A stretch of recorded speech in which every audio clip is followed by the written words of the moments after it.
I'm 75 now, and I can't remember anybody except the Queen being there. El 15 de julio de 2025, cuando el sol de verano apenas despuntaba sobre las colinas de Escocia, el castillo de Balmoral cerró sus puertas de forma repentina con el anuncio de motivos de seguridad graves, sacudiendo a todo el Reino Unido. Un legado invaluable. El anillo de oro de Gales, transmitido a través de generaciones de la familia real, había desaparecido sin dejar rastro. Para el rey Carlos III, no se trataba solo de una pérdida material. Era un golpe directo al patrimonio que había heredado de su madre, la reina Isabel II, y de sus antepasados. Pero lo que convertía la tormenta en una amenaza aún mayor eran las pruebas que comenzaban a señalar a una sola persona, la reina consorte Camila, cuando el anillo, guardado en la caja fuerte privada del monarca, apareció con su esmeralda agrietada en el jardín trasero del palacio, y una pulsera de Camilla lucía una piedra idéntica. Todas las miradas de sospecha se volvieron cortantes. ¿Acaso, en la penumbra del trono, no solo el amor estaba siendo puesto a prueba, sino también la lealtad y el honor convertidos en moneda de cambio? Esto ya no era un asunto privado entre un rey y su esposa. Era una crisis profunda de poder, de herencia y de ambición, donde la mujer que en el pasado había sido perdonada enfrentaba ahora el riesgo de ser expulsada por la propia dinastía del centro de la historia. Y cuando la verdad salió a la luz en la escalofriante sala de los espejos, ya no hubo posibilidad de retorno.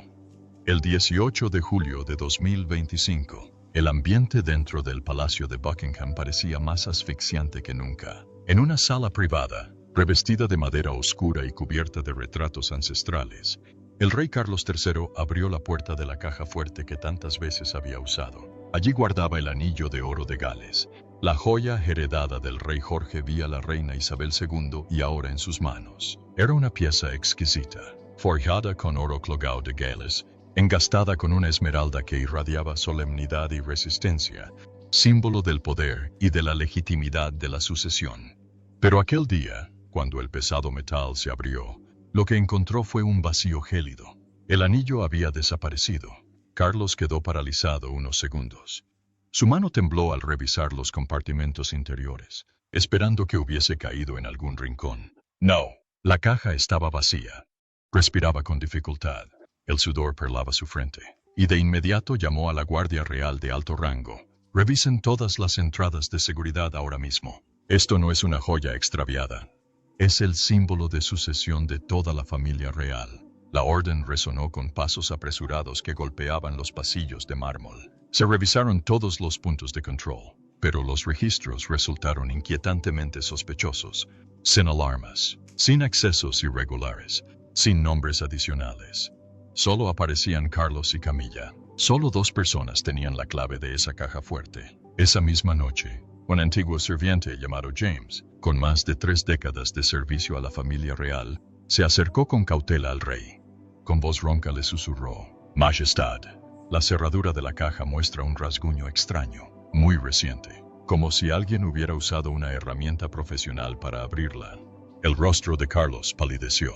Mientras tanto, en pleno centro de Londres, Camilla brillaba en un evento benéfico, con un vestido azul claro y una sonrisa serena, como si nada hubiera ocurrido. Pero un detalle heló la sangre de algunos consejeros de Carlos. En su muñeca relucía una pulsera nueva, adornada con una piedra verde idéntica a la esmeralda del anillo desaparecido. Esa noche, sentado solo en la penumbra, Carlos mantenía intacta una copa de vino tinto sobre la mesa. Sin probar una gota, apretaba un pañuelo blanco entre sus dedos, murmurando para sí: «No puede ser. Eras tú, Camilla, para él».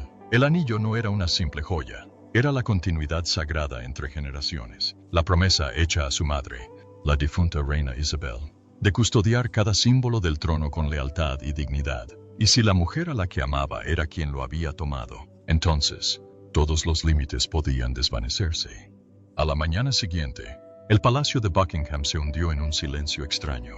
No hubo campanas, ni recepciones habituales, solo pasos cautelosos que se deslizaban por los pasillos interminables. En su despacho, Carlos permanecía inmóvil, con la mirada pesada clavada en la ventana empañada por la niebla. No había dormido en toda la noche, repitiéndose una sola pregunta: ¿De verdad Camilla me ha traicionado? Su asistente de confianza le entregó un informe de seguridad detallado. Las cámaras del pasillo que conducía a su despacho habían dejado de funcionar exactamente durante 2 horas, de 23,3 a 1,3. La noche en que Balmoral cerró sus puertas, y justo en ese intervalo, uno de los escoltas personales de Camilla, con acceso a los interiores reales, había salido del palacio con una pequeña maleta, sin pasar ningún control de seguridad. Carlos apretó el informe, con los ojos ardiendo como brasas. En una reunión de urgencia posterior, ordenó revisar los registros de entrada y salida de las joyas reales en las 2 últimas semanas. Bajo las anotaciones oficiales, el consejero Edward, veterano al servicio de la difunta Isabel y de la absoluta confianza del rey, fue directo. Majestad, me temo que Camilla ha modificado en secreto los permisos de acceso al tesoro a través del sistema de seguridad interno. Esto no figura en ningún registro público. Está ocupando territorios de poder que siempre fueron exclusivos de usted. Carlos se quedó helado. Recordó las veces en que Camilla había hecho comentarios sobre los símbolos, demasiado anticuados o insinuado que ya era hora de modernizar tradiciones pasadas de moda. Entonces lo había tomado como observaciones banales. Ahora, cada palabra, cada mirada, cobraban un matiz distinto. Al mismo tiempo, un artículo apareció en The Guardian, citando a una fuente anónima dentro de la realeza. La reina Camilla no es solo la esposa de Carlos, está poniendo a prueba su verdadero poder. Y el anillo de Gales puede haber sido solo el primer paso. La tormenta mediática comenzaba a crecer. En una pequeña cafetería de Naringueo, 2 mujeres de mediana edad susurraban. ¿Viste la pulsera que llevaba el otro día? Igualita a la piedra del anillo de Carlos. Dios mío, si de verdad fue ella. Es terrible. Esa misma noche, en un encuentro privado, Carlos se sentó frente a Camilla en la sala de té. Guardaron silencio 5 largos minutos. Al final, él apoyó la mano sobre la mesa. ¿Has sido tú la que abrió la caja fuerte prohibida? Camila lo miró, serena pero helada. No sé de qué hablas. Si algo se ha perdido, seguramente es negligencia del personal. Su mirada no vaciló ni un instante. Carlos apretó el puño. Su corazón latía con violencia, no de ira, sino de un dolor antiguo. El dolor de la traición. Si realmente has tocado el símbolo del reino, pensó, ya nada es sagrado. Pero aún no había pruebas. Y hasta que eso se confirmara, Camila seguía siendo reina. Al menos, de nombre. 3 días después de que la sospecha comenzara a calar en el corazón de Carlos, un hecho fortuito empujó la investigación un paso más allá. Tras un aguacero repentino sobre el jardín occidental del Palacio de Buckingham, un jardinero, el señor Hughes, descubrió un pequeño fragmento de gema escondido entre la hierba húmeda, muy cerca de una puerta lateral poco transitada. Era un trozo de esmeralda agrietada, de un verde que brillaba incluso reducido al tamaño de una uña. Hughes no era experto, pero había sido entrenado para clasificar piedras preciosas al servicio de la corona. Y sabía que aquella no era común. El hallazgo fue reportado a la Oficina de Seguridad Interna. Esa misma noche, William, siempre alerta ante cualquier alteración del patrimonio real, recibió la imagen del fragmento. Al compararla con las fotografías del anillo de Gales que Carlos había custodiado celosamente, reconoció de inmediato un detalle alarmante. Las vetas luminosas de la piedra coincidían casi a la perfección. A la mañana siguiente, William se presentó ante su padre. En el estudio aún impregnado por el frío matinal, colocó la pequeña gema sobre la mesa, bajo la mirada incrédula de Carlos. Padre, si esto pertenece al anillo, entonces no solo lo han robado, lo han destruido. Carlos tomó la piedra con la mano temblorosa. Bajo la luz, la grieta serpenteaba como una herida abierta. No pronunció palabra, pero en sus ojos hervía una tormenta de furia contenida. Inmediatamente se ordenó revisar con urgencia las imágenes del evento benéfico celebrado una semana atrás. En la muñeca izquierda de Camilla, en un instante en que se inclinaba hacia las cámaras, aparecía una pulsera desconocida, engastada con una gran esmeralda, de un diseño jamás registrado en su colección pública de joyas. Al ampliar la imagen, los gemólogos de la corona confirmaron el tamaño. El color y las vetas eran idénticos a los de la esmeralda del anillo de Gales. Carlos perdió la compostura. Esa misma noche caminó lentamente por el jardín como una sombra. El viento soplaba fuerte. Las hojas murmuraban recuerdos que nadie se atrevía a invocar. Se detuvo frente a la estatua de bronce de la reina Isabel II y su voz se quebró. La he creído. Madre, le he entregado todo. Al día siguiente, Atwood, el consejero trasladado a Balmoral justo después de advertir al rey, envió una carta manuscrita y confidencial.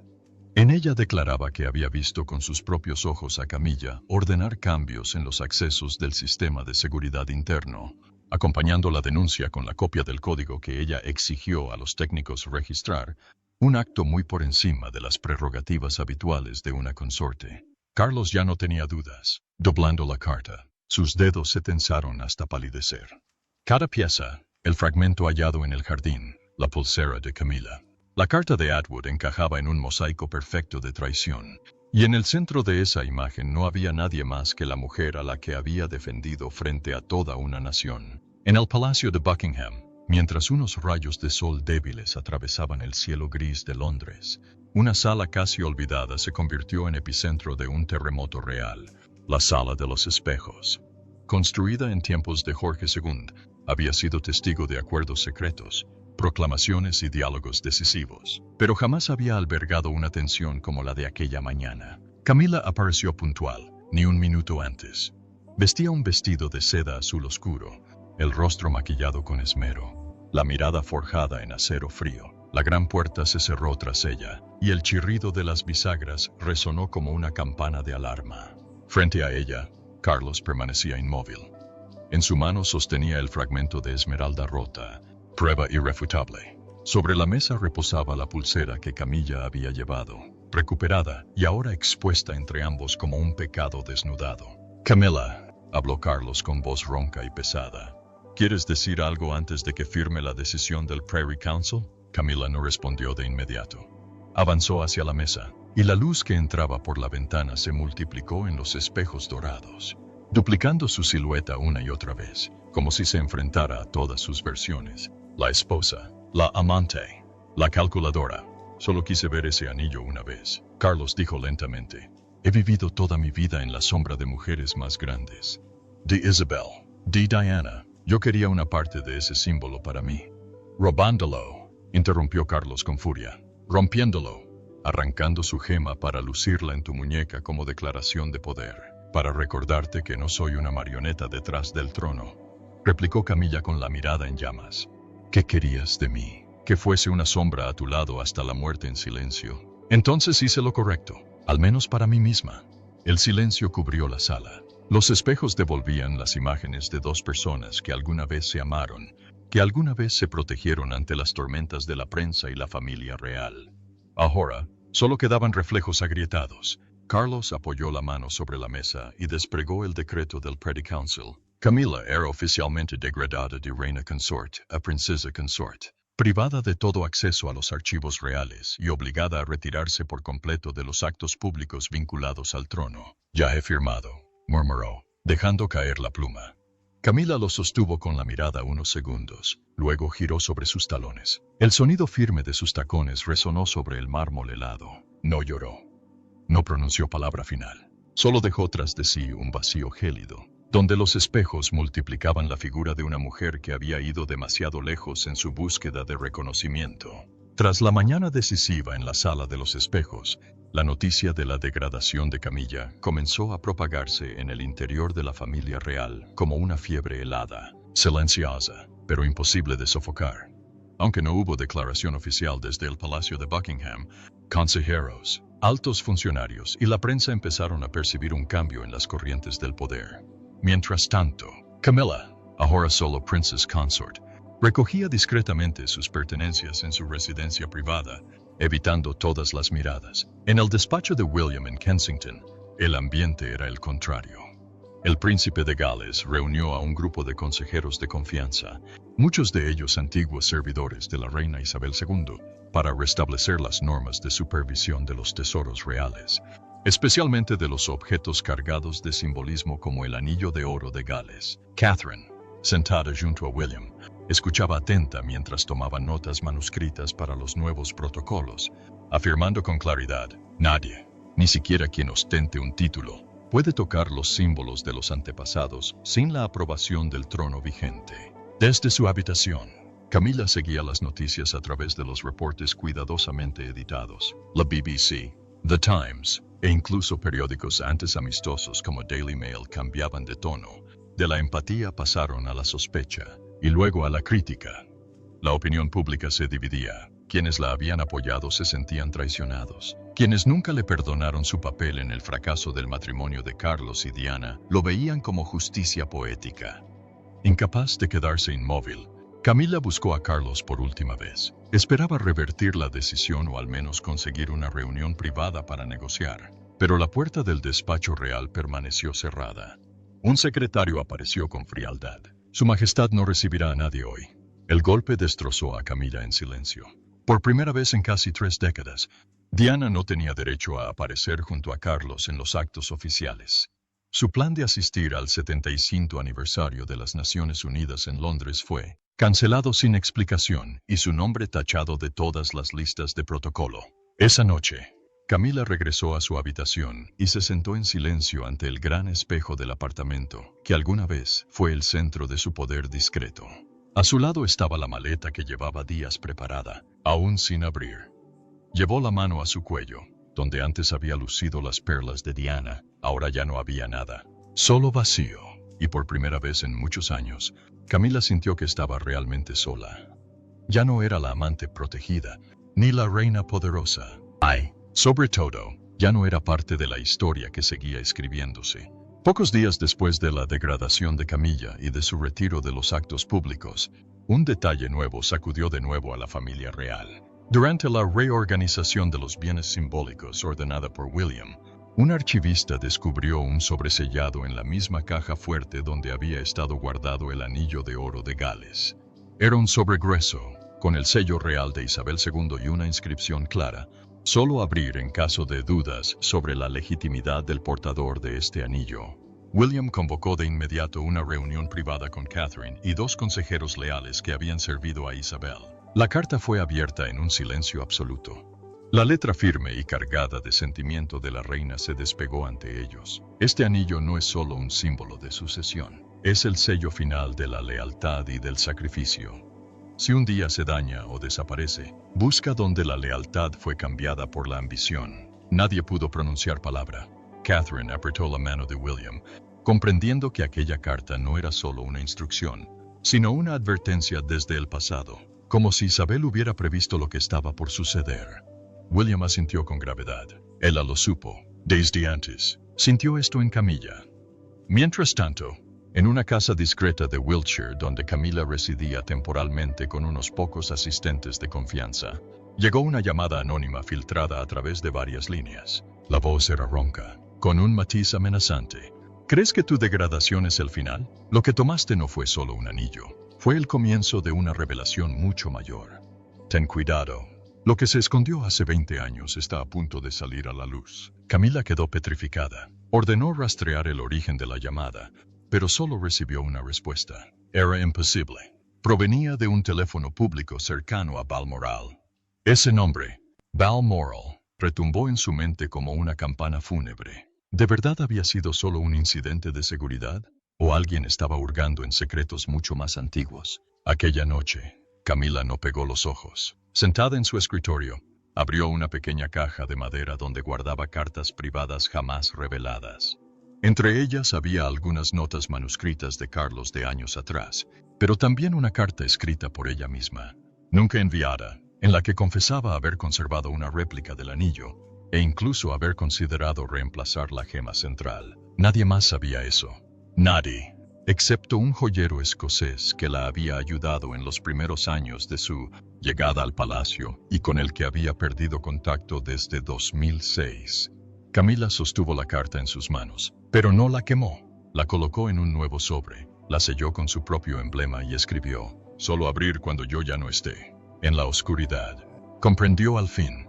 Esto no se trataba únicamente del anillo. Era una red de memorias, mentiras y decisiones equivocadas que ahora, poco a poco, comenzaba a estrangularla. Un breve boletín en una emisora de radio de las tierras altas de Escocia dejó atónita a la prensa. Una antigua casa perteneciente a Angus MacRae, joyero de larga trayectoria que había trabajado para la familia real. se había incendiado por completo durante la noche. Al principio se atribuyó el siniestro a un cortocircuito, pero un vecino informó que, días antes, una mujer desconocida había llamado a la puerta de Angus, con un porte aristocrático y un sobre azul oscuro en la mano. De inmediato, un equipo de seguridad especial de William fue enviado al lugar con la orden de investigar en silencio. Lo sorprendente fue que encontraron un objeto que había sobrevivido a las llamas, una pequeña libreta de cuero chamuscada, pero con las páginas interiores intactas. En la portada, una frase garabateada con pluma. La realeza y las piedras que nunca mienten. Cuando William sostuvo aquel cuaderno, sintió un escalofrío. En él había anotaciones detalladas sobre las joyas más importantes de la realeza, fechas de reparación, materiales, características diferenciadoras que solo un artesano especializado podría conocer. En especial, en el centro del cuaderno había una página señalada Anillo de oro de Gales original y copia. Allí, Angus había descrito un encargo secreto en 2003, duplicar el anillo real original, reemplazando únicamente la piedra preciosa central por una réplica de alta calidad.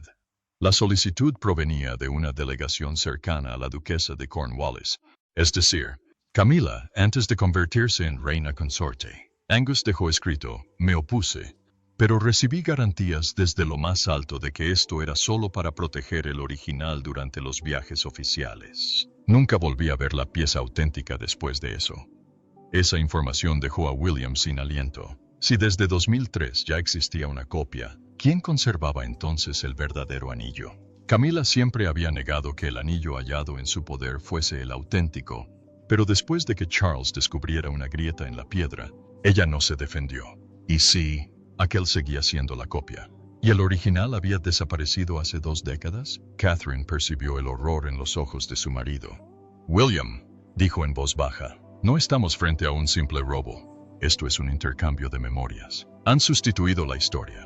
William guardó silencio. Comprendía que, si el público descubría que el anillo sucesorio había sido reemplazado hacía más de 20 años, el prestigio de la realeza ya no sería un asunto del presente.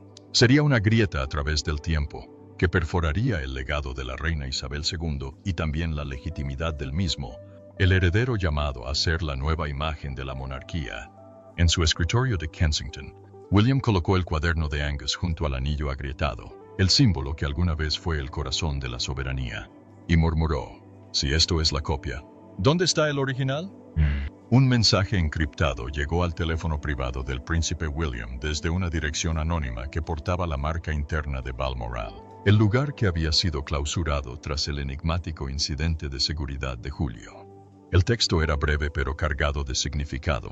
No busques el anillo en Londres. Nunca salió de Balmoral. Camila no fue la primera en cambiarlo.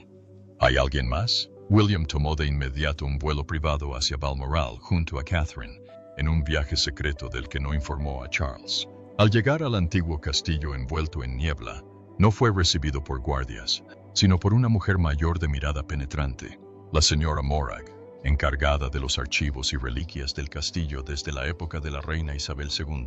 En una sala antigua detrás de la biblioteca, rodeada de altos armarios de madera y expedientes sellados, Morag abrió en silencio una pequeña caja fuerte que jamás había sido registrada en ningún sistema moderno.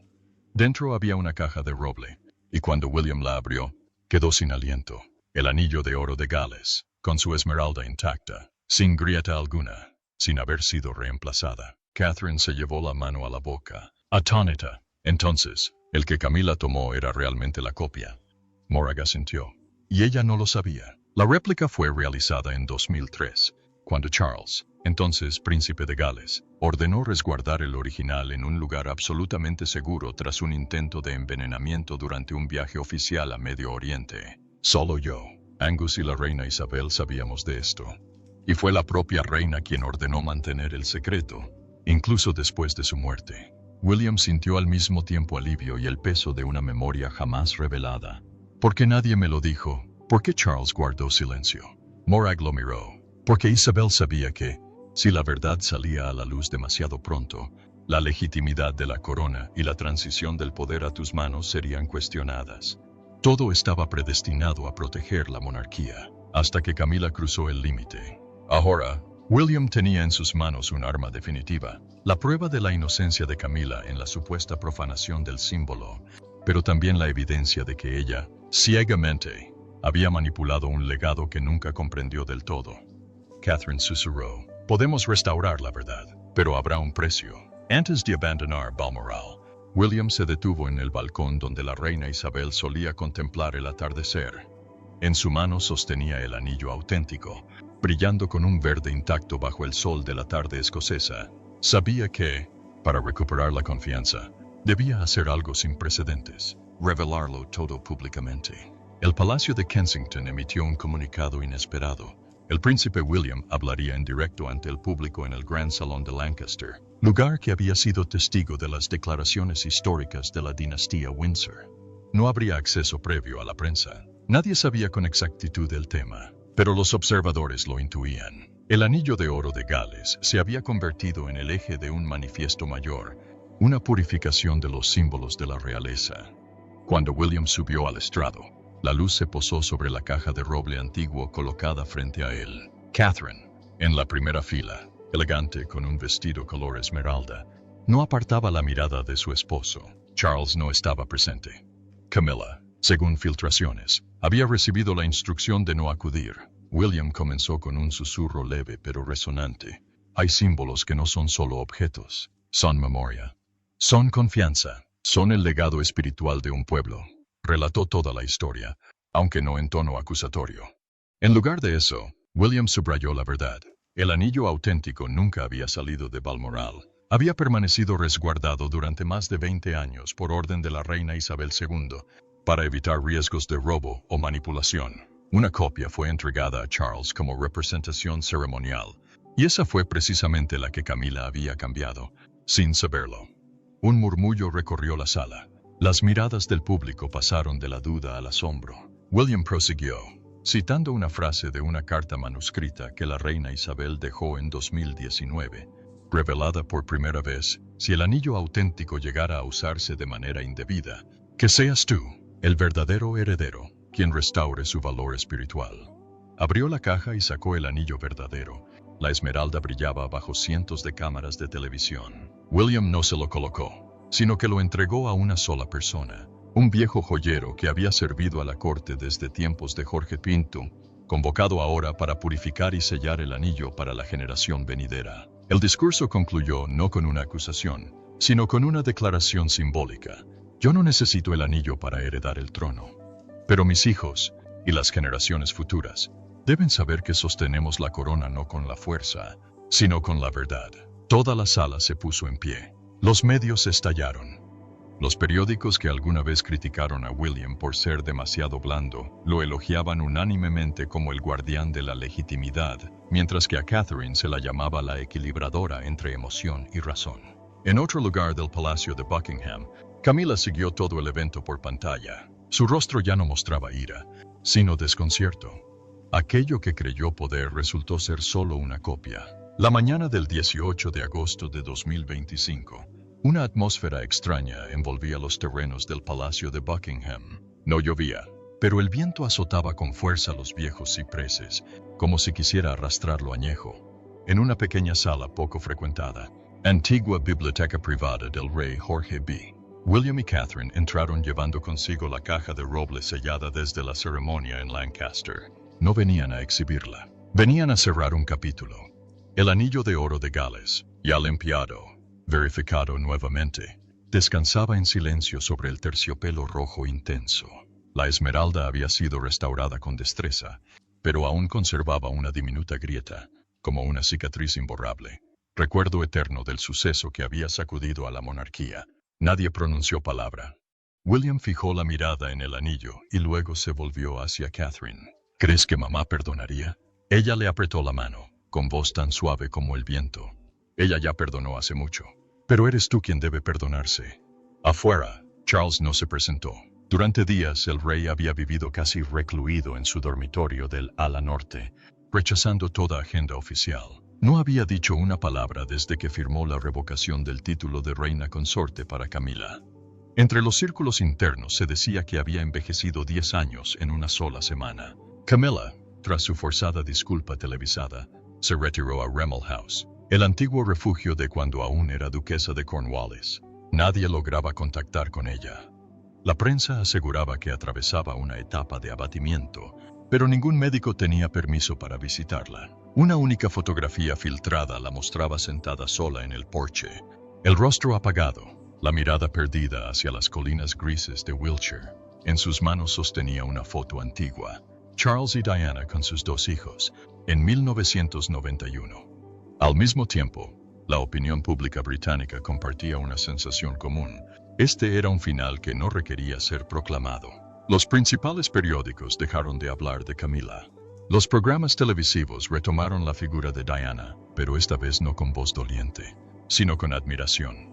La bebé se reemitió la grabación de 1985 en la que abrazaba a un paciente de SIDA, una imagen icónica de valentía, difícil de igualar incluso hoy. En Kensington, William y Catherine convocaron a una reunión privada con el nuevo Consejo de la Corona, todos antiguos colaboradores de Isabel II o elegidos directamente por William. Ningún símbolo está a salvo de la codicia, dijo él.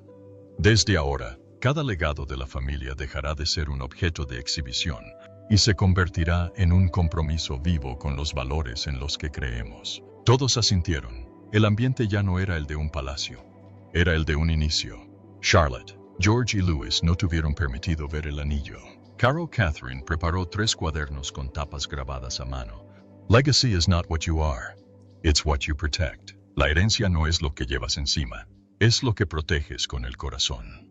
El 18 de agosto transcurrió en silencio, pero en ese silencio quedó una fractura imposible de cerrar. El reino había sido testigo de la caída de una mujer, no por espada, sino por la verdad misma, y de una monarquía resguardada, no por títulos, sino por la firmeza de un hijo.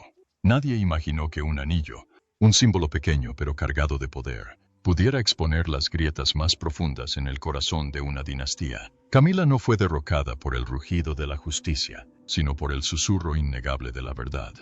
La fisura en la esmeralda quedó como recordatorio final. Lo que la ambición quiebra no puede repararse con disculpas tardías. El rey Carlos lo aprendió en soledad. Camilla, tras años de abrirse paso hasta el centro del poder, se marchó en silencio como la sombra que alguna vez Diana había señalado. William y Catherine, los más jóvenes, quienes caminaron discretamente detrás, ahora avanzan no solo como herederos del trono, sino como guardianes de la memoria. Ellos evitaron que un símbolo real fuese manipulado como herramienta personal. Transformaron un escándalo en un acto de restauración de la confianza. Y tú, al escuchar el final de esta historia, ¿percibes en ese silencio la verdadera justicia? ¿Acaso la justicia no necesita gritar, sino solo un gesto correcto en el instante decisivo? Déjame tu opinión abajo. ¿Camilla merece realmente ser empujada al olvido? ¿Y crees que la grieta de esta monarquía puede sellarse, no con oro, sino con confianza?